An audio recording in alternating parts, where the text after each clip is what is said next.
Hey guys, today I come to you with another video about the 7 series. It's been a while since I made a video. I got another 7 series for my collection and here are the problems I've had with both.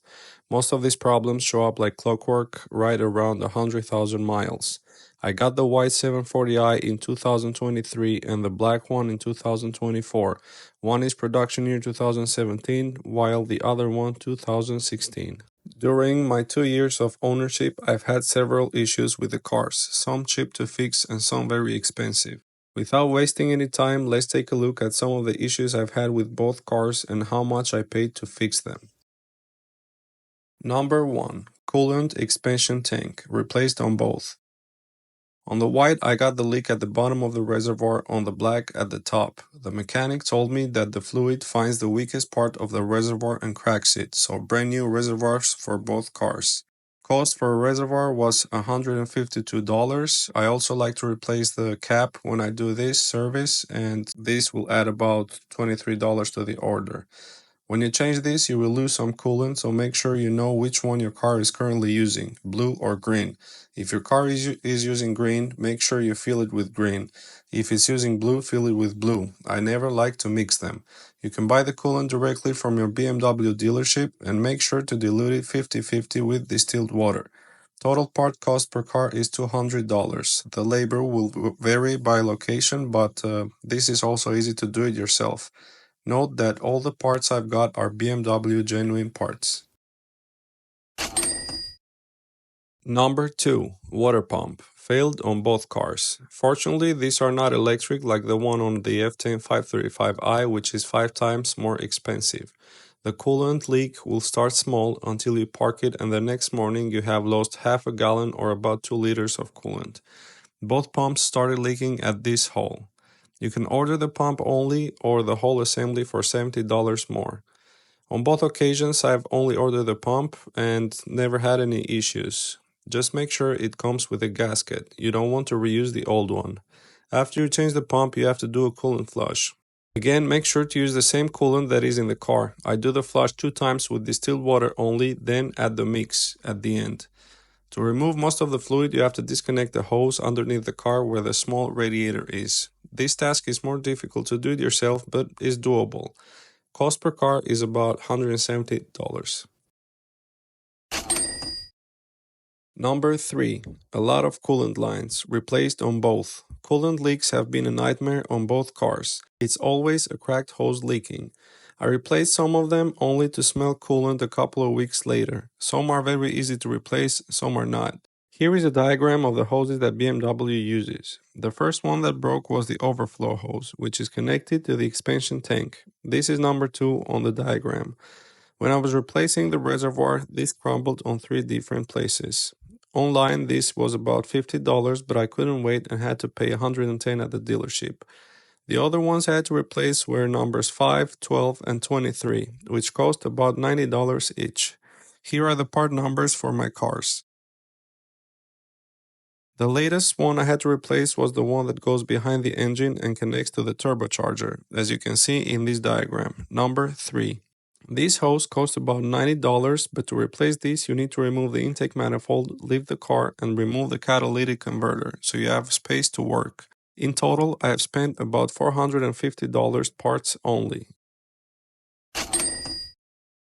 Number 4. Radiator, replaced on both.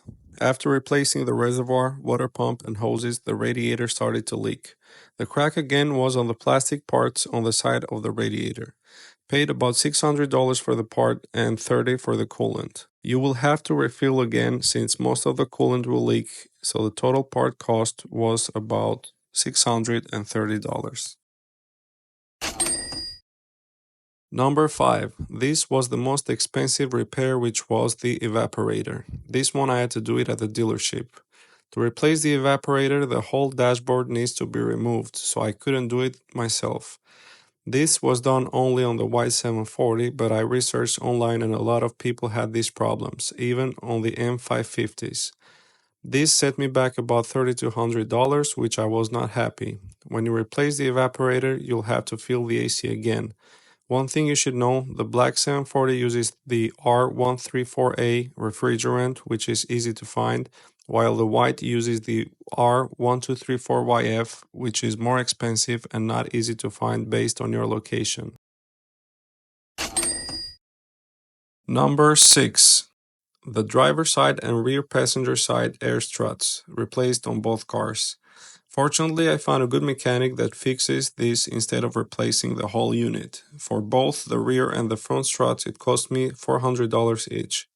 If you purchase brand new struts, they cost about $1,800 each, which will send me back about 3,600 parts only. Number 7. Differential. I had to replace this on the white 740.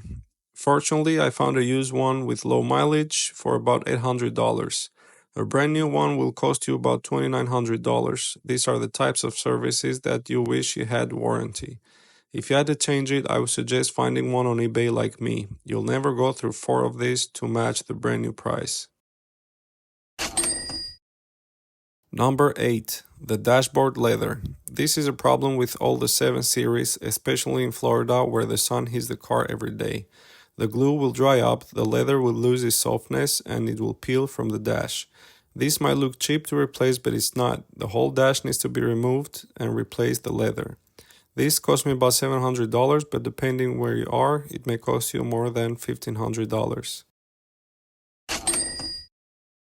Number 9. Fuel tank breather valve, replaced on both. This is located on top of the engine, and when it needs to be replaced, it makes a noise that freaked me out because I thought it was rod knock.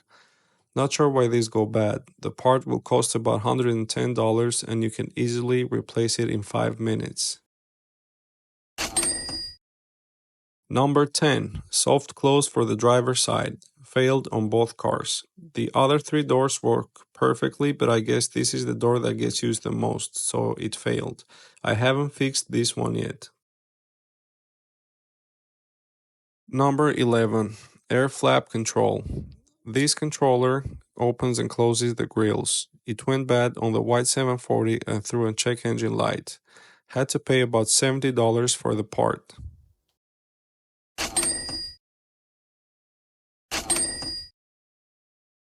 As you can see, these cars are not easy and cheap to maintain. You think you're getting a luxury ship for less than $30K, but it will come with its own headaches. Are they fun to drive though? Absolutely. If you're looking to get a 7 Series, my advice to you is to get one built in 2019 or even better, the facelift. Most of the problems that I mentioned above, especially the coolant lines and reservoir, has been replaced with better parts from BMW. Thank you for watching my video. Please subscribe, leave a like and comment if you found it helpful.